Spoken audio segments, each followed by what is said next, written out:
Hi, I'm Robert Gamble. Welcome Allison to the podcast. Allison is a college counselor, educator, and homeschool parent. Today we're going to be learning a bit more about how she helps families with figuring out what their kids want to do after college, thinking about the path to college as well. Really excited to hear from Allison and learn more about her background. Thanks so much, Robert. I'm so excited to be here. I've actually been a fan of Smart Path from like the very beginning. So I'm just super grateful to get to meet with you and talk about what college counseling looks like in the homeschool space.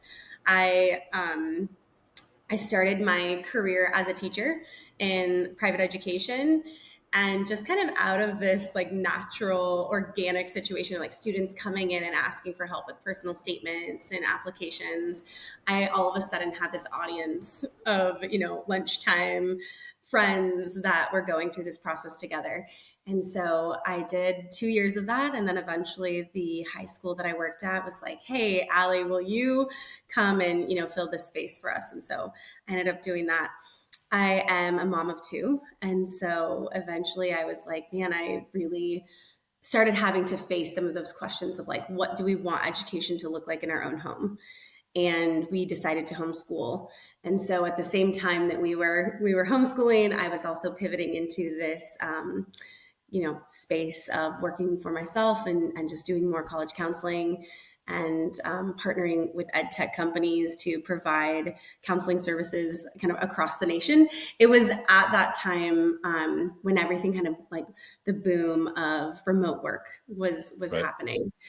And so I basically just transitioned in that space at the same time as homeschooling and have balanced both ever since.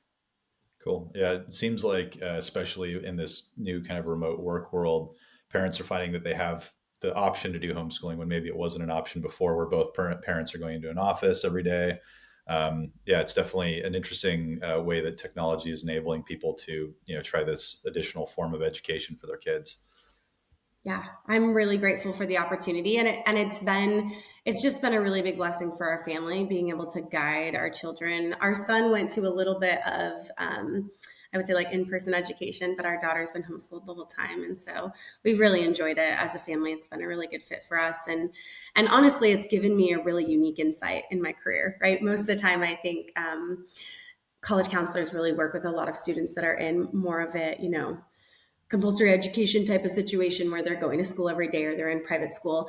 But we know, and your audience knows, that there's just so many options about how we want that to look and so much flexibility. And so it's been great for me personally as a counselor to say, hey, okay, we're aware of all of these options that we have. How do we integrate them to build a really strong either college application or even just a really strong resume to say, hey, this is what my student wants to do so that we can launch them into life successfully. Yeah, can you talk me through a little bit, kind of how you think about or how you talk to families about what path their kid wants to go down? Do they want to maybe go the trades route? Do they want to go to college? How does that conversation kind of start? Right. I think that's definitely what a lot of parents are thinking about is, they want to give their kid the right advice basically, and they want to make sure their kid is happy with what they end up doing. And so, how do you kind of start that conversation? What are kind of the key things to think about as parents talk about that with their kids or talk with you specifically? Yeah, how do you kind of start that conversation, and how do you evaluate? Well, I think that as parents, we know that we know our children really well, right? Like I would even argue that we know our children better than they know themselves at certain times in their life. And so being really honest with ourselves as parents and going, okay, what are my child's strengths and weaknesses? And having that conversation, not just as a parent, but also with your child. Hey, what do you think you're good at? What are you naturally good at? What are your passions? What do you love doing? What could you just waste the day away doing? And really try to lean into their passions, their gifts, their talents, their interests, and then go from there. Okay, not everyone, did I know at 13 that I was going to be a college counselor? No, I didn't. But I did know at 13 that I loved people and that I wanted to help people and that I wanted to be in a space where I was not working by myself, where I was in a collaborative environment. I played competitive sports as a kid, and so I think that I really thrived in that. So there are things that we know about our children kind of naturally, right? Like personality types, interests, and passions. I'm a fan. I'm going to say this with a uh, with some hesitation, but I am a fan of some personality inventories, and I think that like 16 personality inventories is a great way to just, hey, sit down with your student. If your child is a junior or senior, I would say let them loose. Take that by themselves, see what Yep. comes back. If you have a freshman or sophomore, even an eighth grader, I would say go ahead and sit down with them and make sure that they're just not like totally, unself-aware. Like they're answering these questions, but really you're like, that doesn't seem true to you. And so guiding them through some of that. I'm also a big believer in exposure. Like the more that we expose them to what people do and what future careers can look like, the more empowered that they're going to feel to make a decision. And so, what I talk about with my clients a lot and kind of the culture of my practice is like, let's have just like a lot of curiosity everywhere that you go and all of your interactions in life, asking people, hey, what do you do for work? Or do you like your career? What does this look like? You're at the doctor's office and instead of just like, oh gosh, okay, I'm going through the motions, like really looking around, paying attention to, what does your doctor do all day, really, right? I know what Grey's Anatomy says your doctor does all day, but like, what does your doctor actually do all day? And so really trying to encourage young people to be curious about their surroundings and where they feel like they fit in that. Absolutely. And it seems like within homeschooling, there's more flexibility to kind of pursue that, right? I think it's kind of built in the way that homeschooling is very self-led in many cases. And also there's just a lot more flexibility, right? It's not one curriculum that you're working off of, whereas in a public or private school, they have a set curriculum. So for homeschool families, it seems a little bit more straightforward to do that exploratory, curiosity-driven path that you're talking about.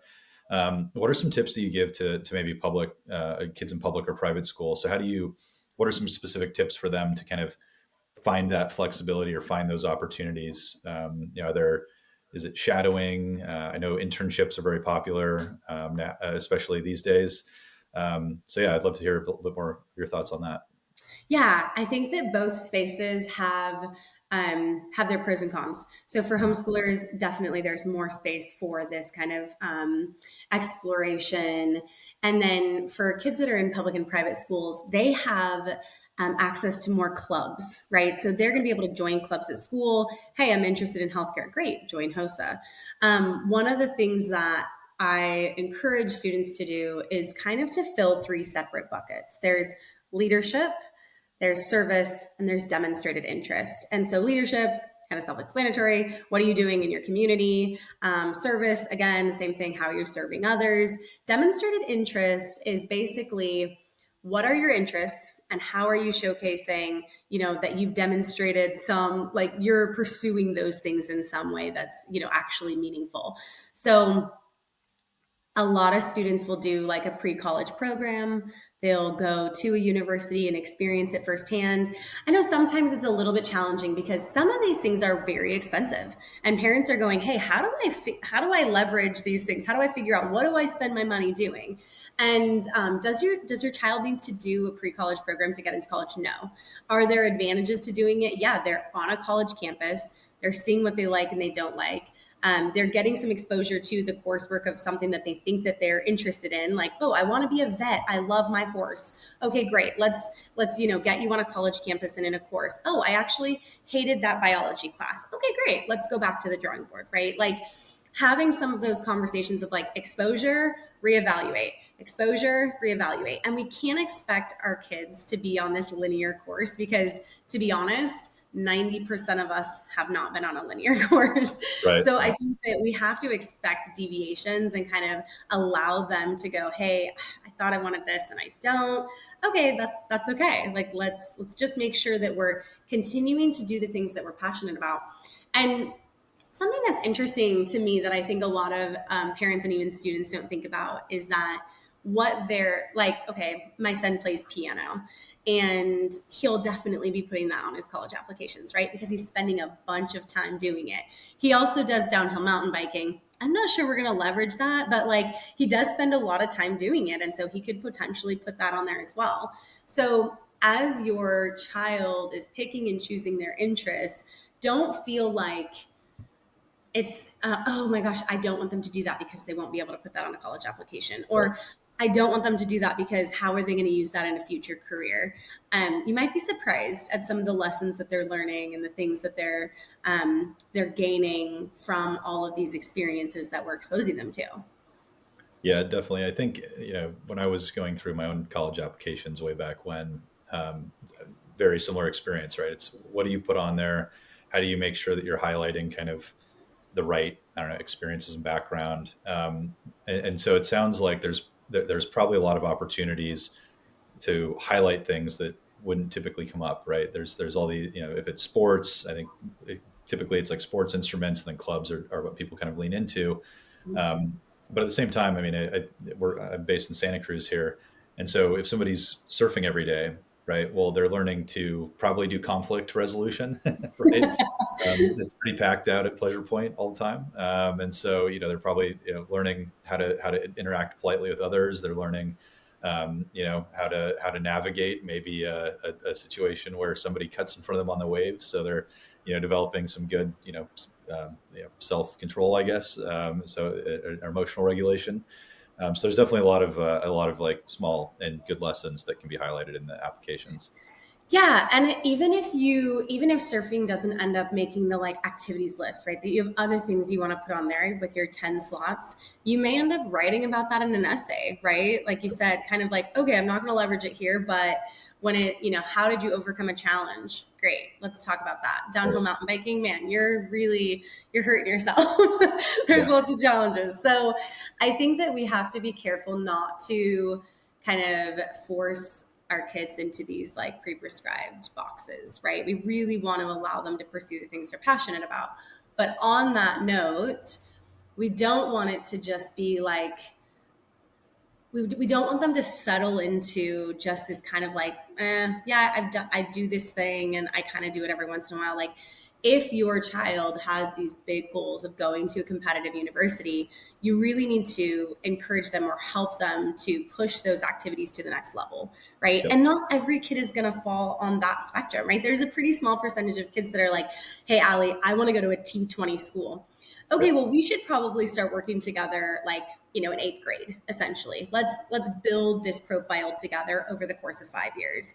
If you're like, we want our kid to get into a great state school or a UC, well, I don't know, the UCs are kind of a beast on their own, but like we want to be able to meet them where they're at.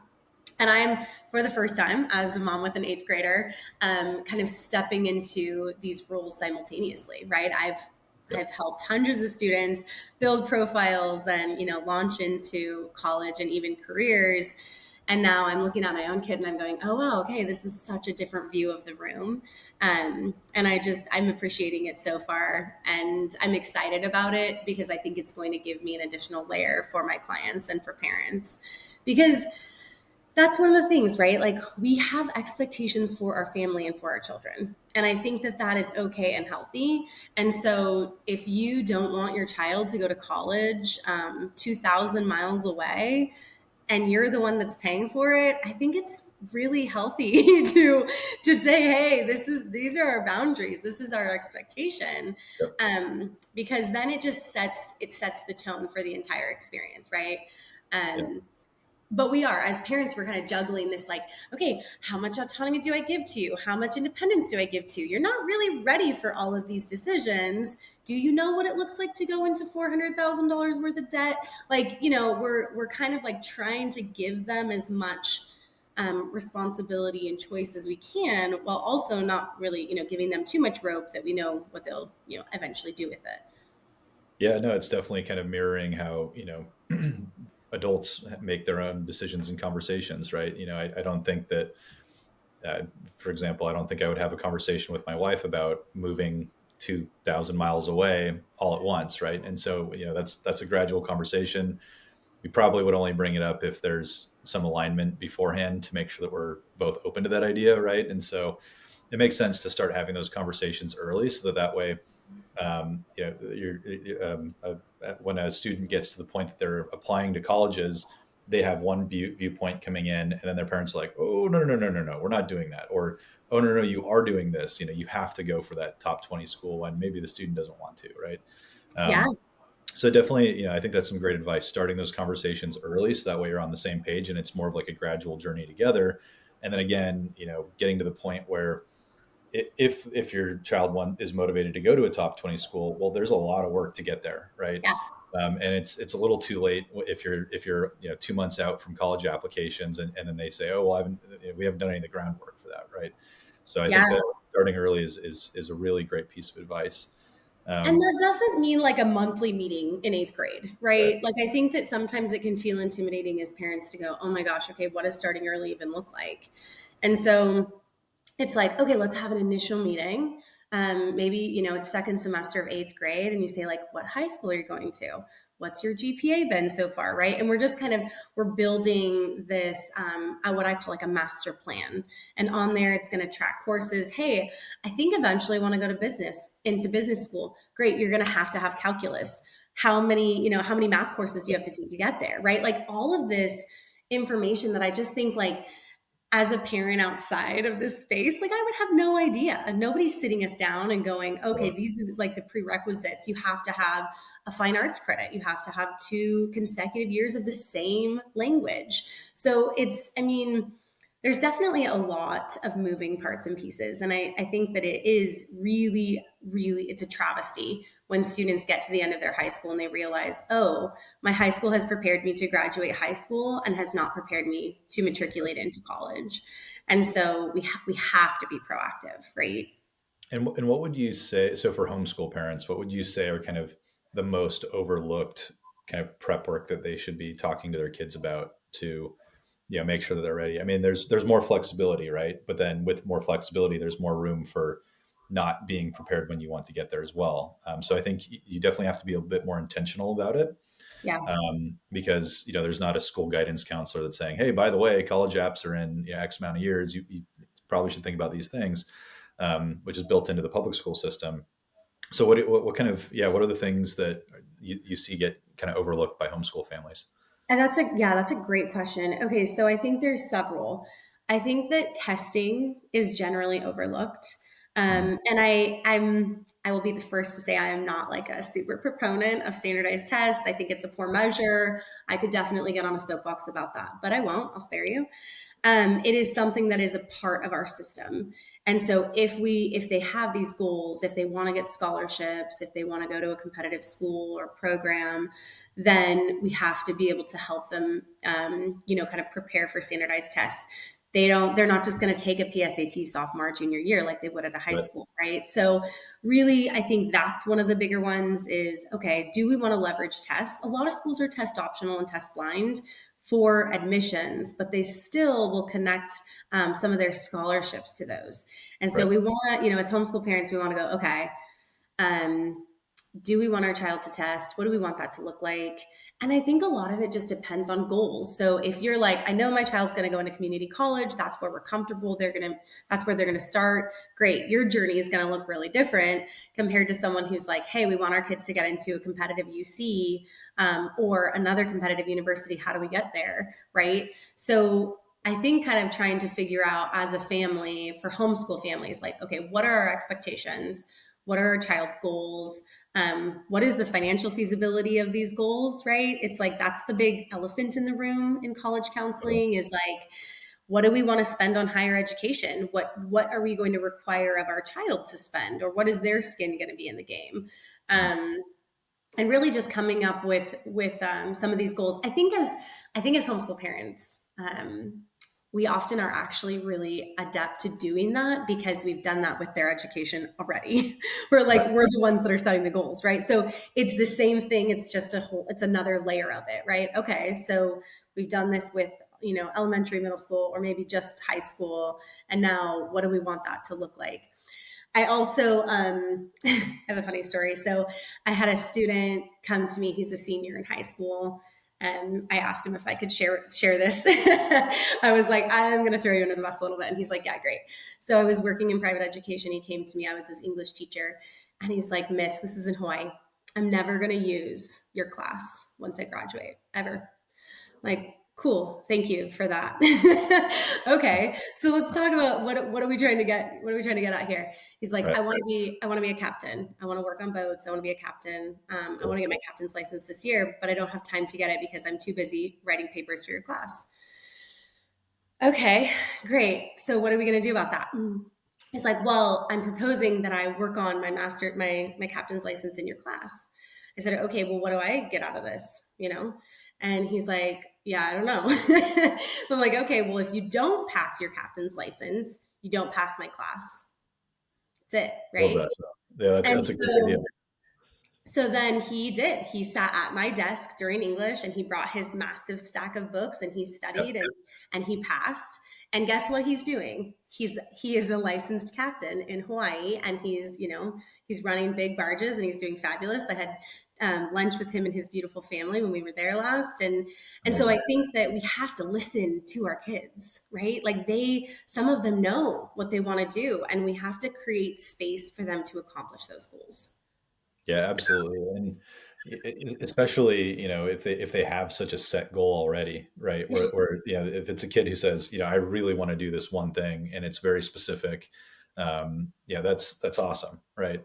I had a question from something you said. So there's definitely a lot of standardized testing, right? That comes kind of towards the end of high school. So that's going to be the SAT, ACT, right? Um, but there's also a lot of standardized testing that comes earlier for public and private school students.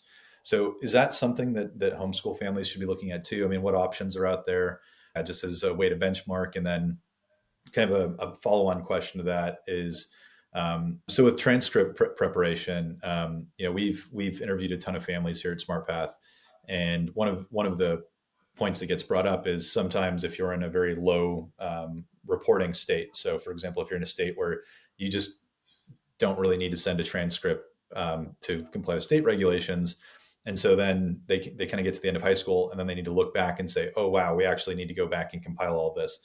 So, would you recommend compiling that starting in like earlier eighth grade if you're in a low regulatory state? What's kind of like the way to go about that? Yeah, those are both great questions. That's actually one of the things that I do with my homeschool clients is like we build a transcript essentially, right? And we record all of the courses that you've taken and the grades that they've been in. And then what I do with the parents is I say, okay, you have to fill out this education plan. So I have record of all the courses and the grades, and then you have to tell me what your student did, right? Basically, just like a syllabus for each of these classes. And if you're using a curriculum, it's pretty simple, right? They usually have those resources for you. If you're pulling a bunch of resources, then that can be a pretty big lift. It can. So I definitely think starting in eighth grade. Okay, so I'm going to back up a little bit. There are high school qualifying courses that your child can take in middle school, both for public, private, and homeschool families. Foreign language is one of those, and mathematics is one of those.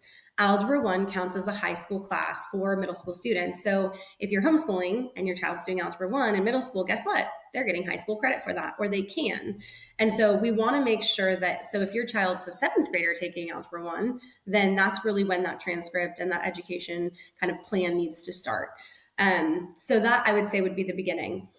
In our house, my husband and I sat down and we said, okay, what do we think about standardized tests? How do we feel about all of this? Um, I think where we landed, I think a lot of things, but where we landed was we are going to have our child take a standardized test twice a year, just because there are very few opportunities for him and I as homeschoolers to facilitate tests for them. Right. And we both know that if they decide to go to college, that they decide that that's something they want to do, that they are going to have that skill to be able to sit and take a test and get through it and not feel overwhelmed. There's all of the the emotional and psychological aspects of testing, right? That we're all Yeah. aware of. Yeah, no, So, it's like climbing a mountain, right? And building, if you know that you need to take an SAT or an ACT at some point, right? Those are long tests. yeah. But definitely building those muscles a little early is super helpful, because otherwise, if you walk into that blind, yeah, it's not going to be a very fun experience. And as homeschoolers, like both of my kids starting freshman year will take a like SAT or ACT prep course as part of their curriculum because we have the flexibility to do that. And they don't teach that in school. They don't teach you how to read the questions or how to, take your time, how to leverage your time to answer those questions. And so a lot of it is, I have these wildly brilliant students that are expecting to do so well on the test, and the test comes back and they're like, what happened? And I'm like, well, you've never taken this test. How do you expect to be good at something? That's like me handing you, a flute and going, play for everyone. It's going to be fabulous. And then, you fail because you've never been trained to do it. Right. Yeah, absolutely. It's like, no, actually, it's like I played soccer. I'm talented at that, but I don't know how to play the flute, right? Yeah, absolutely. So, yeah, so it seems like the advice is just kind of start to prepare early, have that conversation early, and then really think about, okay, well, if there is this endpoint that's in goal or that's in mind, I should say, how do we kind of get there? And then for a homeschool family, the nice thing is, as you pointed out, you can do that SAT prep early, and get them prepared even before maybe public school kids would be. Yeah. Yeah. One of the things that I do want to mention is that students need a lot of choices. So I will tell you that every single cycle that I have, at the end of the cycle, I have seniors. Oh, I had a senior last year. She swore, I will not go to UC Davis. I will never go there. That is not where I'm going. I do not want to go there. Guess where she is going this year? She is going to UC Davis. And she's excited and she can't wait, right? So we have to remember as adults that just because our child says something even 3 months ago does not mean that it is true for them today. And so I just encourage families, wherever your kids are in school, right, whether they're homeschooled or they're in private or public school, just make sure that you're helping them to build a profile that will take them in any direction, right? Yep. So at the end of their time in high school, they have choices to go directly into a career. They can go to the military, they can go to community college, or they can go directly into university. Because I mean, we all know that, right? From living life, that things can change in an instant. And so even if your child is saying, I'm never going to go to college, mom, I'm never going to do it, it's not going to happen for me. Great. Jimmy, thank you for being so honest with me. You are still applying to this community college and these 3 universities, and it's going to be fine. This is just going to be a part of your education experience. And at the end of the school year, if he says, no, I still don't want to do it, great. He still has the option to pursue that if he so chooses, right? So really our job, and my job as a counselor, is not to decide where my clients are going to go or have strong opinions about what the outcomes are. It's really just to help them have as many options as possible.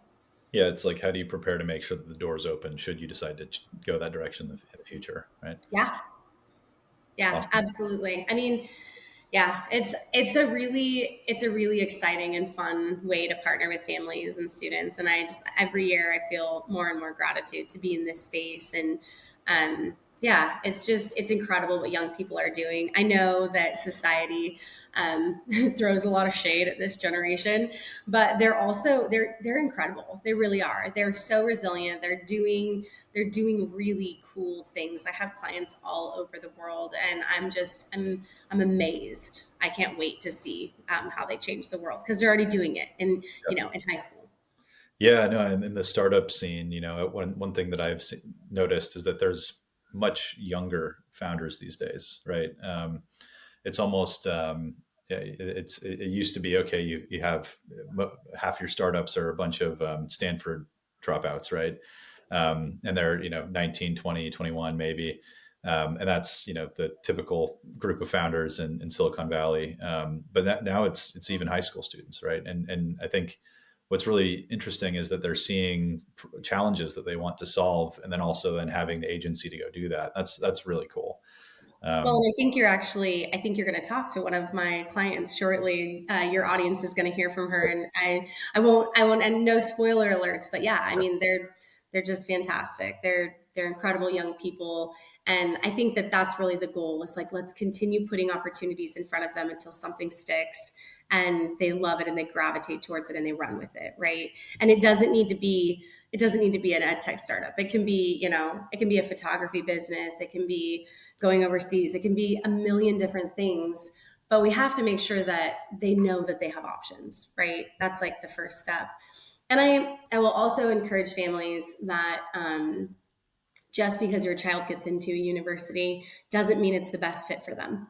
And so we have to be really honest about that too, right? Because ideally, they're going to have choices. They're going to apply to, between 12 and 15 schools. Hopefully, they get into half of those. And then they sit down and they go, okay, do I just go to the most selective university that I got into because it's quote unquote the best one? That is definitely not my strategy as a practitioner. Like I want them to get into university and to thrive and to find their people and to really be successful there. Yeah, absolutely. And I think there's so many helpful questions that parents can also ask their kids too throughout all of this. The example I'll give is that I went to Cal Poly Pomona down in Southern California. I assumed that all of Southern California was right next to the beach, and so I thought I'd be 10 minutes from the beach, and I didn't realize that it was more like an hour and a half. And so in my mind, it was like, oh yeah, Southern California school, you're next to the beach. That's awesome. It's going to be a great time. I still had a great time. I loved the school I went to, but at the same time, my parents could have just pulled out Google Maps and been like, you do realize that, if your selection criteria is being near the beach, you're not really near the beach of that school. Are you sure you want that? Right. And I think that's where just having a good conversation with your kid can really help them understand, because there's things that we as adults just think are obvious, right? And maybe to a kid, to a student, it's not as obvious. And so just having that conversation and getting on the same page is a great way to help them figure out what they want to do. And Yeah, absolutely. The other thing is you have no idea how much advice your student is taking from TikTok, right? oh Like yeah, yeah, it is such a it's an incredible tool, but it is so frustrating sometimes because there's this world out there that exists that's telling young people that they're not good enough, that whatever they're doing is not enough. And, there's these kids and they're not meaning to, but they're basically saying like, I did all of these things and that's how I got into this school. And then this student over here is going like, well, I'm not doing those things. And so I'm mhm, never going to measure up to this standard. Right. yep, And so we have to be really careful about what's the input, right? Because what you might think is like, oh, my teenager is being so lazy, which they might be being lazy, or they might just be really overwhelmed by all the things that they should quote unquote be doing that they right. don't feel is possible for them. Yeah, yeah, totally. It's maybe a little bit of choice paralysis too, in that sense, because there's so many different options, right? There's so many schools everywhere. There's so many different careers to go into, and I know that when I was in high school, I didn't really know what I wanted to do, and especially now, I can totally resonate with your point about TikTok. There's so much pressure geared towards basically young adults and young kids thinking about, okay, well, how do I become a millionaire at 18, right? That's a lot of the content on there. The reality is that a lot of it's fake. Yeah. um, and also more importantly is that trying to compare yourself or think about there's like one game plan that you have to follow because you saw it on social media. It's not going to be very fulfilling, or Right. most likely won't be very fulfilling.